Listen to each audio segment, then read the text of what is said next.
আসসালামু আলাইকুম রহমতুল্লাহ বারকাত। সম্মানিত হজরতগণ, সকলে কেমন আছেন? আশা করি ভালো আছেন আর ভালো থাকেন, সুস্থ থাকেন, এ দোয়া করি আল্লাহ সুবহানাহু ওয়া তাআলার কাছে।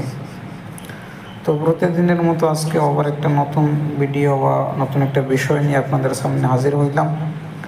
আপনারা দেখতেছেন আলিম রুহানিয়াত ইউটিউব চ্যানেল, আর আমি সাথে আছি মোহাম্মদ রেজাউল হক। তো সম্মানিত হজরতগণ, আজকে আমরা গুরুত্বপূর্ণ একটা বিষয় নিয়ে আলাপ আলোচনা করব। এটা হচ্ছে হাজিরা দেখা। অনেক সময় আমরা কাজ তো মোটামুটি করতে পারি, কিন্তু হাজিরা যদি সহি শুদ্ধ না হয়, যদি রোগ পরীক্ষার ক্ষেত্রে আমরা ভুল করে বসি, তাহলে কিন্তু সে রোগের চিকিৎসা দেওয়া বা ট্রিটমেন্ট করা অনেকটা কষ্টকর হয়ে যায়। সেজন্য সহজ সরল একটা হাজিরাতের আমল নিয়ে আসছি। যদি এটা আপনারা করেন তো অনেক ফায়দা পাবেন আশা করি। তো এই যে স্ক্রিনে যে তাবিজটি দেখতেছেন, এই তাবিজটা কালো কালি দিয়ে রোগীর হাতে লিখবেন। যে তাবিজটা দেখতেছেন, এটা কালো কালি দিয়ে রোগীর হাতে লিখবেন।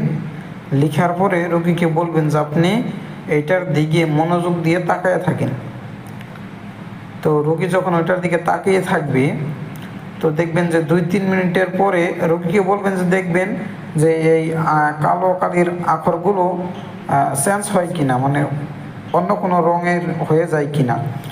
যদি রোগী বলে যে হ্যাঁ, এটার রং তো লাল হয়ে গেছে, লিখছেন কালো কালি দিয়া, যদি ওইটা রোগী বলে যে লাল হয়ে গেছে, তাহলে মনে করবেন যে রোগীর উপরে জিন্নাতের আসর আছে বা রোগীকে জিনে ধরেছে।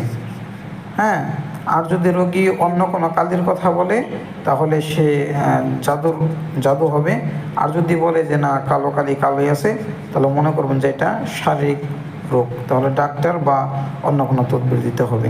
এখানে জিন ও জাদুর চিকিৎসা করলে কাজ হইবে না। তো আশা করি সবাই বুঝছেন। সবাই ভালো থাকেন, সুস্থ থাকেন। আসসালামু আলাইকুম।